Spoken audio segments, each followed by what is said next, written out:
Hey there, it's Kat, and this is Brews and Reviews.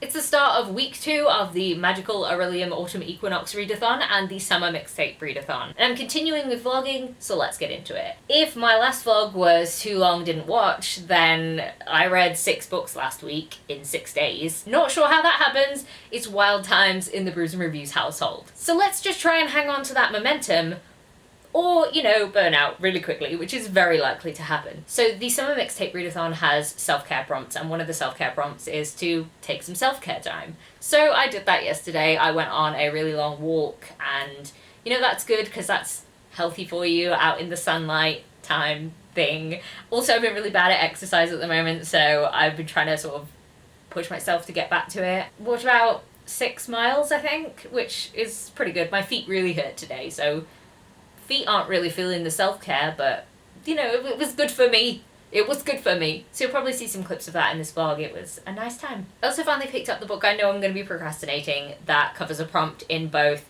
the Autumn Equinox Readathon and the Summer Mixtape Readathon, and it's A Court of Silver Flames by Sarah J Maas. I've read 116 pages of the book, and I've discovered that I actually like it a lot more when I read it, in big chunks, rather than trying to read, 5 chapter chunks a day. And maybe that was part of the problem that I had when I was trying to read it 2 months ago, and I just couldn't really get into it. It was very stop-start. I think that might have to do with the fact that the book is kind of like depression and sex, and reading that in 5 chapter chunks is just, I couldn't really get into it. So if I read it more solidly, then maybe that will actually help. I've enjoyed it more so far than I did when I was reading it at first, so hopefully that's a promising start. I also finished a book, and that was Unravel the Dusk by Elizabeth Lim. This is the second and final book in the Blood and Stars duology, and doesn't count for any prompts in it. Either of the readathons that I'm doing. I just was midway through it, and it's on my 2022 books to read before the end of the year list.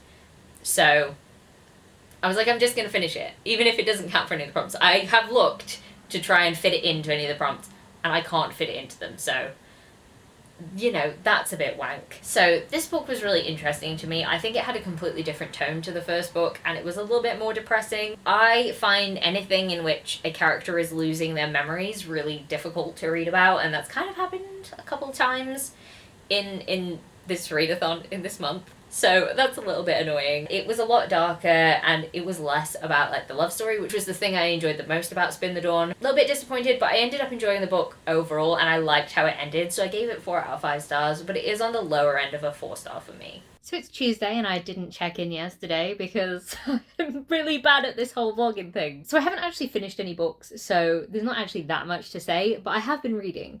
So I listened to some more of A Court of Silver Flames, and I'm now 270 pages in. I think I finished part 1, so that's good progress. I like where I'm at with it. I'm still enjoying it.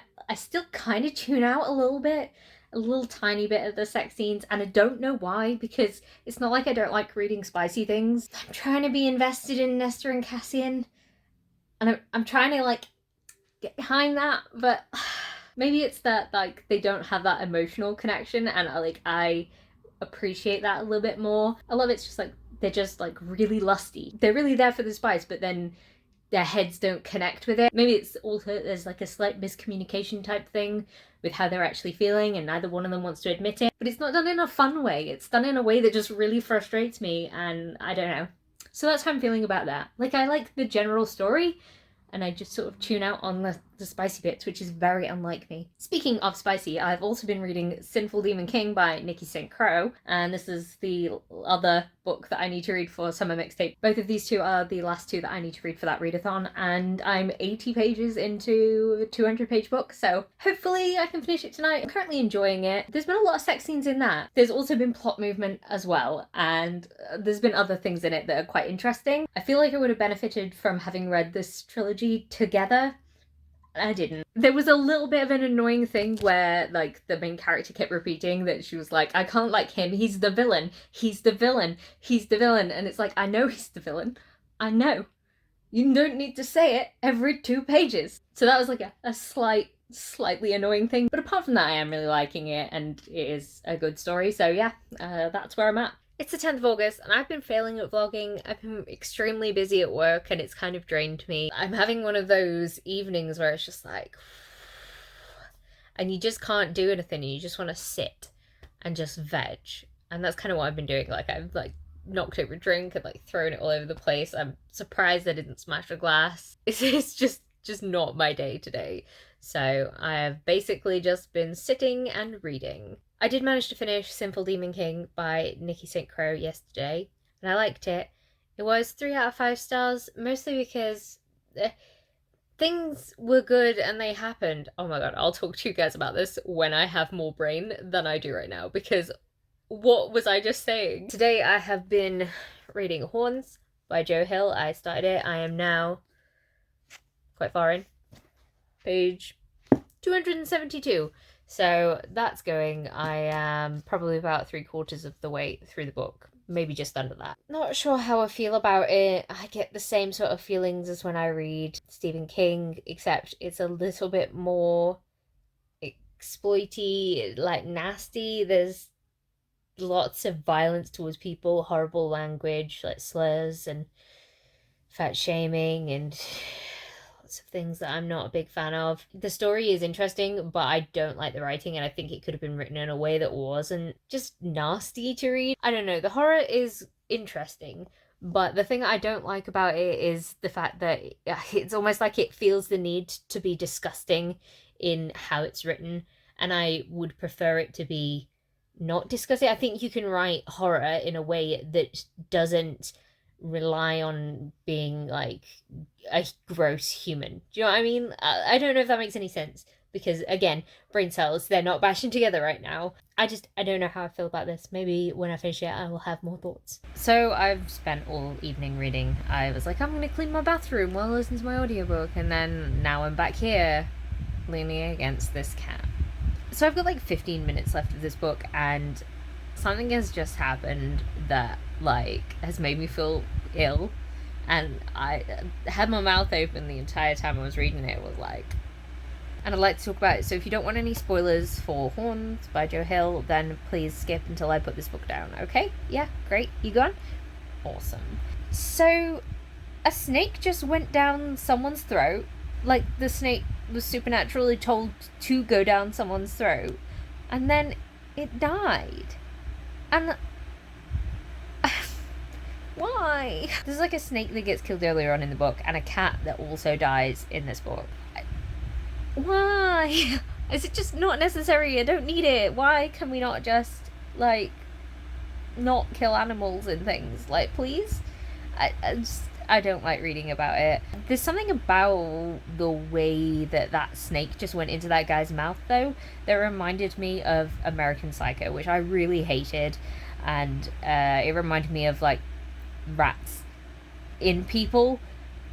Why do people put animals inside people? Like, I mean, that is, like, traumatic, obviously. Like, I have this intense fear of bugs crawling in my ears and nose and mouth and stuff. Like, that's... no thank you.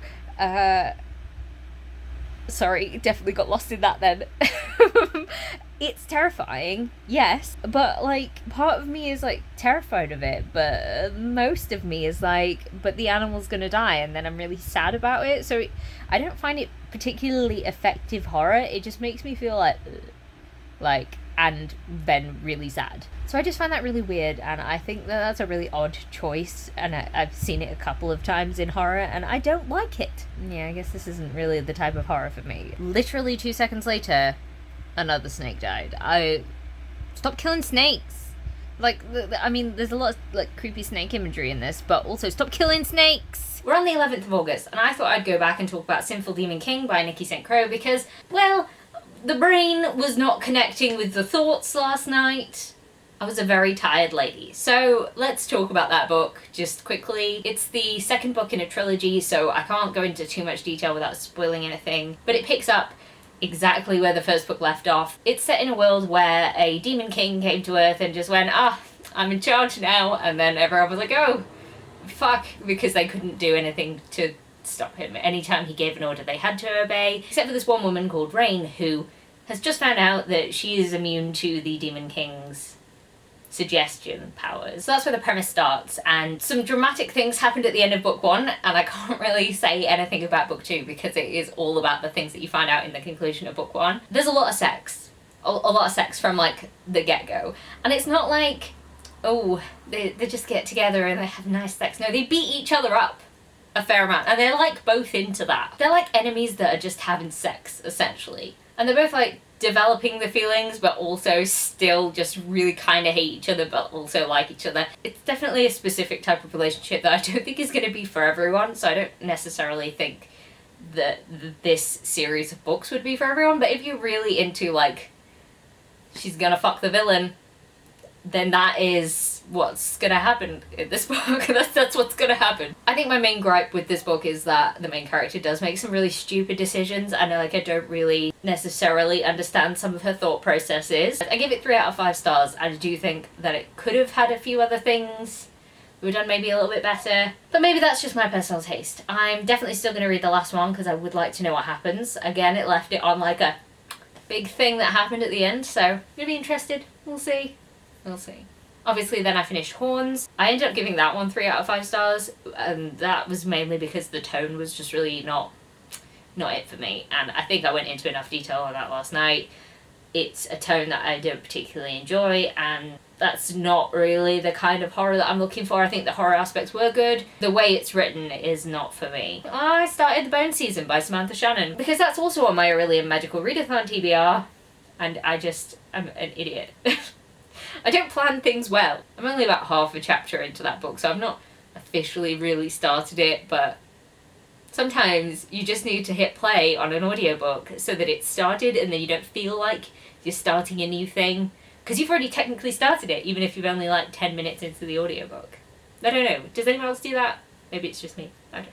It's Friday, it's 9 o'clock, and I am roasting. I think I'm just a puddle of sweat, and it's horrible. So I managed to read 73 pages of Sky in the Deep yesterday, and I'm liking it.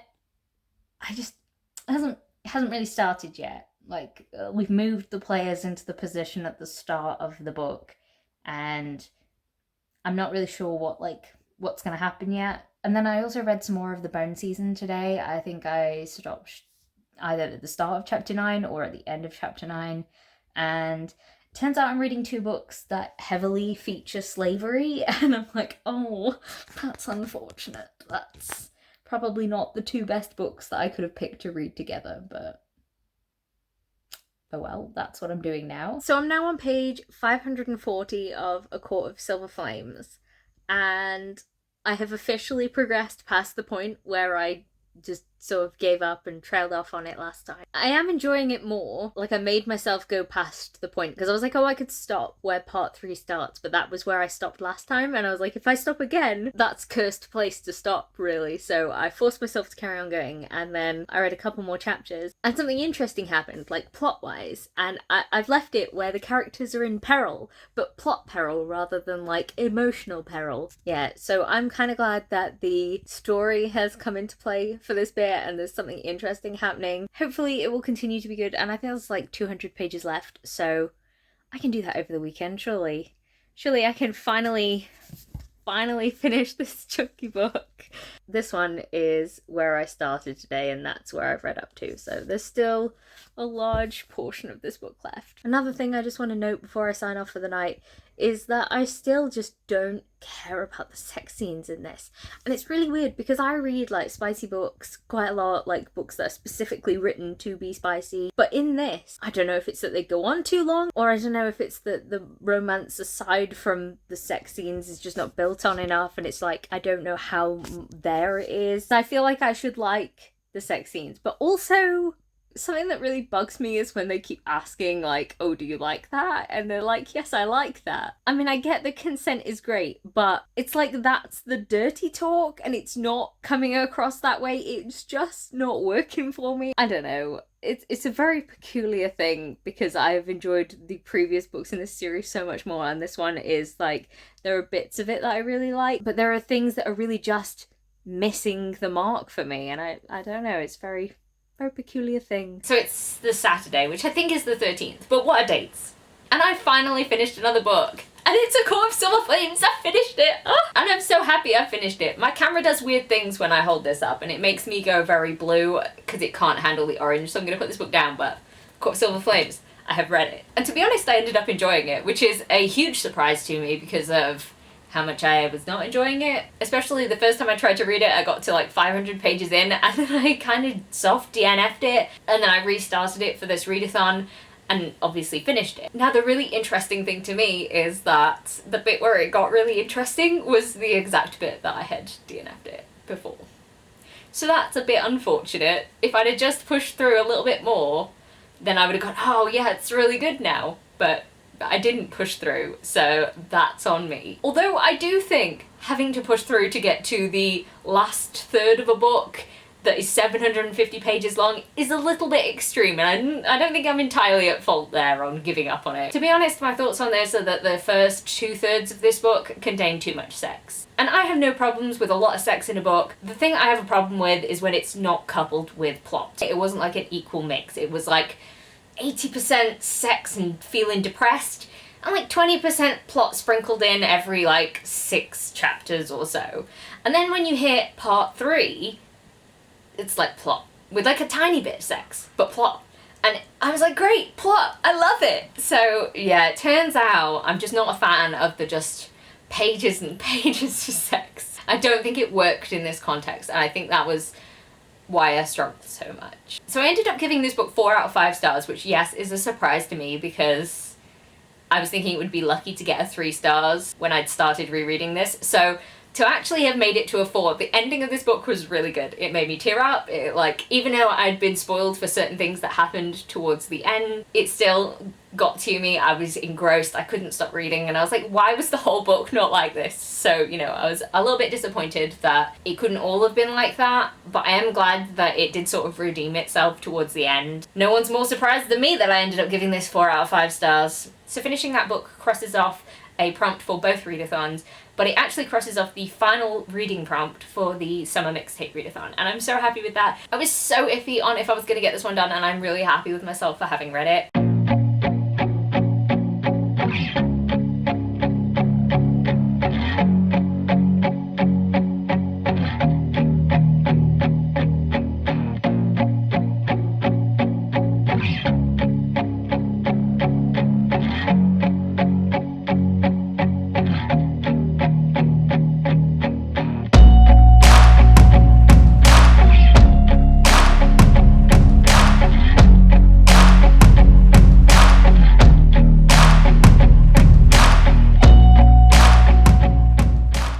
Sorry if you can hear the fan right now. I'm not turning it off because it's so hot.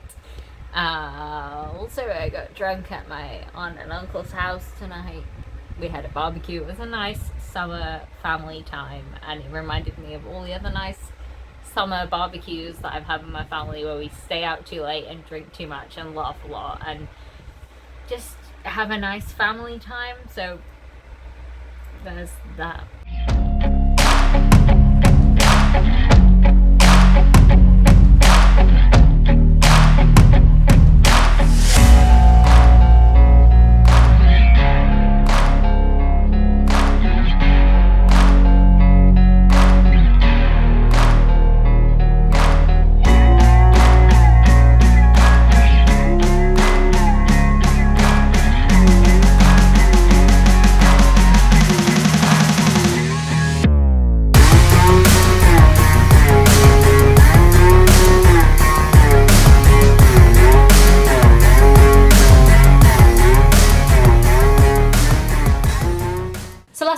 To finish Sky in the Deep by Adrian Young, and I've got to say I really quite liked it. I found it was one of those books where I didn't want to put it down, wanted to keep reading to see what was going to happen, even though I kind of knew what was going to happen. Like, I feel like it was kind of obvious what was going to happen, but at the same time I just wanted to keep reading. So this book is a fantasy book, and it's about 2 rival clans who go and fight each other a lot each year, and the main character thinks she sees her dead brother fighting for the enemy and then gets captured by the enemy, and it turns out he's still alive, and a bunch of other things happen. There's a common enemy for both of the clans, and it might be time for them to start working together.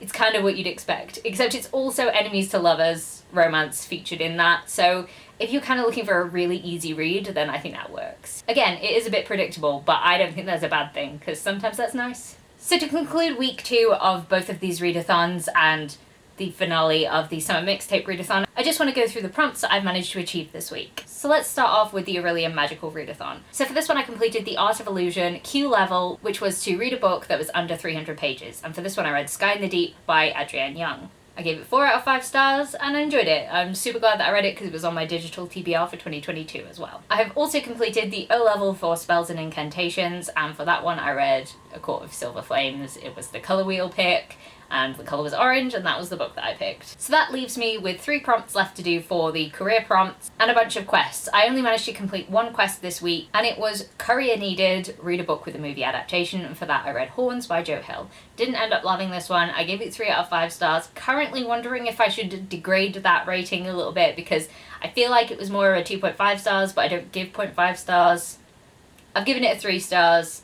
But I didn't love it, and the more I think about it, the less that I think I liked it. Now let's talk about the summer mixtape readathon, because I did manage to complete all of the prompts for this. So first I read a book that was a spicy book or featuring food, and this one was a spicy book, but it did also feature food because there was a lot of talk about like takeaway Chinese. So technically it fits both sides of this prompt. So the book that I read was Sinful Demon King by Nikki St. Crow. And then I obviously also read another colour wheel prompt. I doubled up with A Court of Silver Flames and I read that. I feel like I didn't mention what film that I watched for the self-care prompt. For that I watched Blended, which I should mention is not one of my favourite films. Just sometimes I really like to watch films that are just turn your brain off, and it was like a summery one. It's about people who go on holiday to Africa, and I'm like, yeah, sure. And it just sort of did the job of like a nice summer film. So if you made it this far into the video, please leave me an orange emoji, because I'm just really glad that I managed to read my orange book, finally. And if you like this video, please leave a like, comment, subscribe, and I'll see you in the next one. Bye!